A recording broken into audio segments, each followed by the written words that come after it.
अगर कुरान कहानी से शुरू ना होता, ना हुक्म से, बल्कि 3 हरूफ से शुरू होता, अलिफ लाम रा, पढ़ना मगर अब तक बेशरा, देखना मगर बेतारीफ, ये वही यहाँ क्यों शुरू होता? इन निशानियों में क्या राज है, इतने छोटे मगर इतने गहरे? बिस्मिल्लाहिर्रहमानिर्रहीम। अल्लाह के नाम से जो निहायत मेहरबान, निहायत रहम फरमाने वाला है। अल्फाज से पहले, कहानी से पहले, मानी से पहले कुरान एक राज की फुसफुसाहट करता है। कुछ दरवाजे बिना चाबी के नहीं खुलते। ये हुरूफ वही चाबी हैं। ये सिर्फ जीनत नहीं, ये नीयत है, एक इशारा कि हिकमत खुद उतरने वाली है। हुरूफ मुक़त्ताआत की हिकमत समझने के लिए पहले दुनियाई मिसालों से ताल्लुक़ बनाना ज़रूरी है। अल्फाज के बनने से पहले मानी पहले से मौजूद है। ट्रैफिक लाइट को हुक्म देने के लिए जुमला की ज़रूरत नहीं। लाल अपने आप को बयान नहीं करता, मगर हर कोई समझता है। स्क्रीन पर एक निशान पूरे मालूमात का जहां बुला सकता है, बिना अल्फाज के। मौसीकी में भी एक सुर पूरी मेलोडी के पहले जज्बात ले जा सकता है। इंसानी ज़बान भी इस तरह बनी है। हुरूफ मुहायत शक्लैन नहीं, ख़ास तौर पर अरबी में, जिसमें खुदा का पैगाम नबी के ज़ुबान से भेजा गया और फिर कुरान के लिए लिखा गया। एक हुर्फ हटाओ और पूरे लफ्ज़ का मानी गिर जाता है। जब सिर्फ हुरूफ इहाता से वही के शुरू में रखे जाते हैं, ये जीनत नहीं, ये नीयत है जो कुछ बहुत बातिन छुपा रही है। इसलिए सूरे यूसुफ कहानी से नहीं शुरू होता, न हुक्म से, बल्कि 3 हुरूफ अलिफ लाम रा से शुरू होता है। ये मानी से पहले खड़े हैं, जैसे चाबी से पहले दरवाज़ा। जहां कुफ्ल साज चाबी के बगैर दरवाज़ा खोल सकता है, कुरान के हुरूफ के साथ ये नामुमकिन है। बाहर के मुतालिए में ये सिर्फ हुरूफ हैं। अंदरूनी हकीकत में हुरूफ अलग नहीं, ये निशान रोशनी के बर्तन हैं, जिनके मानी जिंदा तफसीर से समझ आते हैं। जैसे दुनिया के निशान समझने के लिए मफहूम चाहते हैं, कुरान के हुरूफ को भी रहनुमाई चाहिए। अलिफ अकेला, सीधा, बगैर कर्व के खड़ा है, असल, वहदानियत और महवर का इशारा। लाम मुड़ता है और जोड़ता है, वासिता, ताल्लुक और इंतकाल का इशारा। रा आगे बढ़ता है, हरकत, इंकिशाफ और इलाही नज़र का इशारा। साथ में ये एक जिंदा हकीकत का ऐलान करते हैं, एक इंसानी कामिल की शक्ल में, एक वही जो अल्फाज के तौर पर उतरेगा मगर मानी के जरिए बढ़ेगा। जब कुरान सूरे यूसुफ बाब 12 आयत 1 में अलिफ लाम रॉ से शुरू होता है, तुरंत बाद ये ऐलान करता है, ये हकीम किताब के आयात हैं। ये ताल्लुक मकसूद है। ये हुरूफ पहले से ही आयत, निशान, मौजज़ात और करामात की ज़ुमरा में हैं। कहानी या हुक्म के शुरू होने से पहले खुदा कलाम आला, लौहे महफूज और राकिम का भी कसम खाता है, वो लिखाई जो लौह में महफूज है।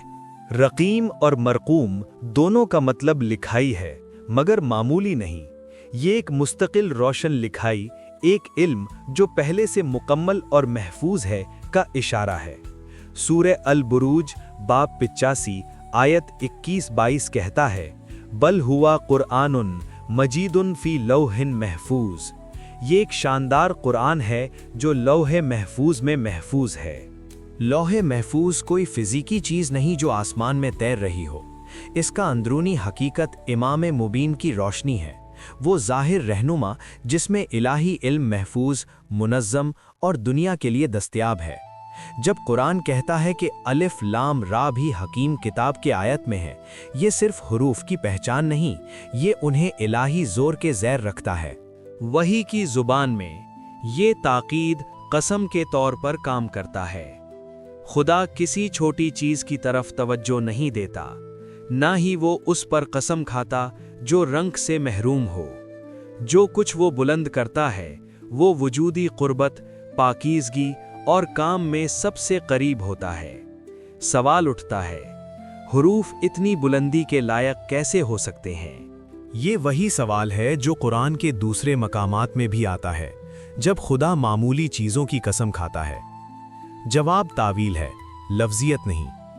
हकीम सैयद पीर नासिर खुसरव रदियल्लाहु अन्हु वजह दीन में सूरे 95 के कसमों की वजाहत करता है। अंजीर और जैतून, कोहे सीना اور اس امن والی بستی کی قسم کے ذریعے۔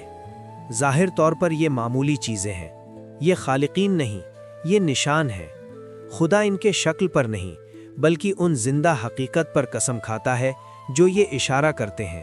تعویل کے ذریعے انجیر عقل کل کے طور پر ظاہر ہوتا ہے، سیدھا الہی حکم امر الہی ہو جا سے جڑا بے معنی، یہ روح کو مکمل غذا دیتا ہے۔ زیتون نفس کل کو ظاہر کرتا ہے جو عقل سے حاصل کرتا اور انتخاب کے ساتھ منتقل کرتا، پاک رکھا جاتا ہے، فاسد ہٹا دیا جاتا ہے۔ طور سینین ناطق نبی صلی اللہ علیہ وآلہ وسلم کو ظاہر کرتا ہے، جس کا ظاہری روپ سادے لگتا ہے مگر اندرونی حقیقت میں حکمت کے گپت جواہر ہیں۔ پرسکون شہر اساس علیہ السلام کو ظاہر کرتا ہے، رہنما جو شک دور کرتا، یقین عطا کرتا اور روحانی سکون لاتا ہے۔ جب یہ نقش حروف مقطعات پر لگانا ہوتا ہے، ان کا کام صاف ہو جاتا ہے۔ الف، لام، را فونیٹک ٹکڑے یعنی فونیٹک فریگمنٹس نہیں ہیں جو مکمل ہونے کا انتظار کر رہے ہوں۔ یہ ہدایت کے پورے مرتباتی نظام کی رمزی جمع بندی ہے۔ عالم فلکی کے سطح پر قلم الہی، لوح محفوظ اور نورانی تحریر، زمینی درجات پر نبی ناطق اور امام اساس۔ اس طرح حروف مقطعات قرآن سے اتفاق سے پہلے نہیں ہیں، یہ اس کے دروازے پر کھڑے ہیں ایک اعلان کے طور پر۔ یہ کتاب صرف اس زندہ حقیقت کے شناخت کے بغیر نہیں سمجھی جا سکتی جس کے ذریعے اس کا حکمت بہتا ہے۔ جیسے انجیر، زیتون، پہاڑ اور شہر خود سے آگے اشارہ کرتے ہیں، حروف سیاہی اور آواز سے آگے کامل انسانی حقیقت کی طرف اشارہ کرتے ہیں جس میں قرآن کی روشنی ہے۔ اس کا انکار کرنا ان لوگوں کی غلطی دہرانا ہے جو صرف کاغذ اور سیاہی دیکھتے ہیں اور الہی کلام کو نہیں پہچانتے۔ قرآن اور امام دو اختیارات نہیں ہیں بلکہ دو شکلوں میں ایک روشنی ہے۔ حروف مقطعات کی بلندی زینت نہیں بلکہ وحی کے شروع میں ثبوت ہے۔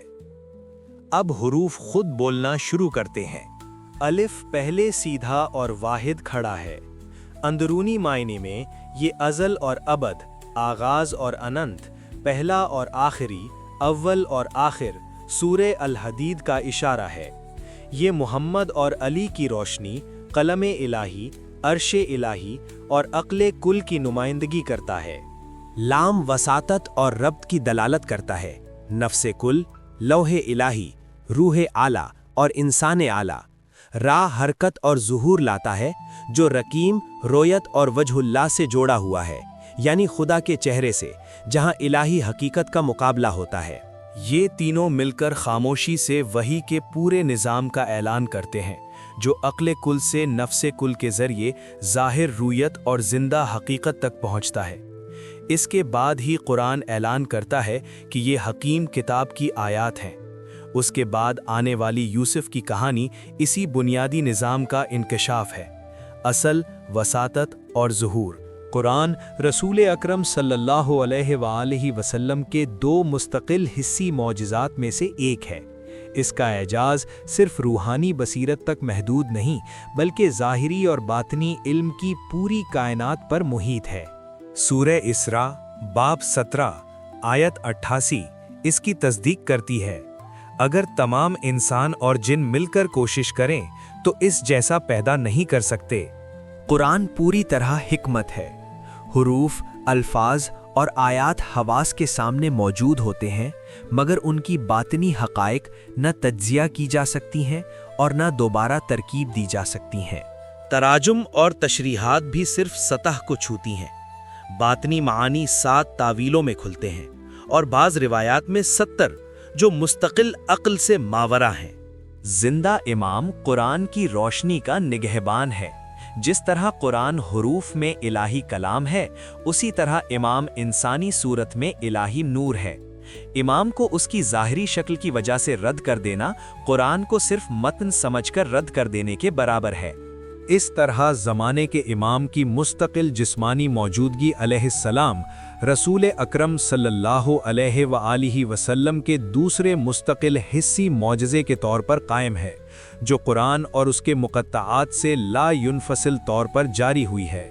अलिफ लाम रा सिर्फ अलामात नहीं बल्कि जिंदा मनबे हिदायत की चाबी हैं जो कामिल इंसानी हकीकत की तरफ इशारा करती हैं।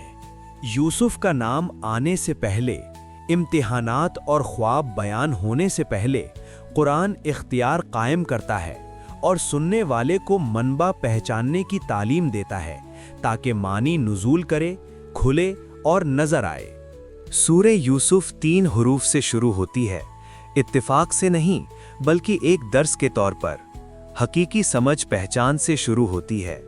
हुरूफ नूर के बर्तन है, कुरान एक जिंदा मौजज़ा है और इमाम उसका निगहबान है।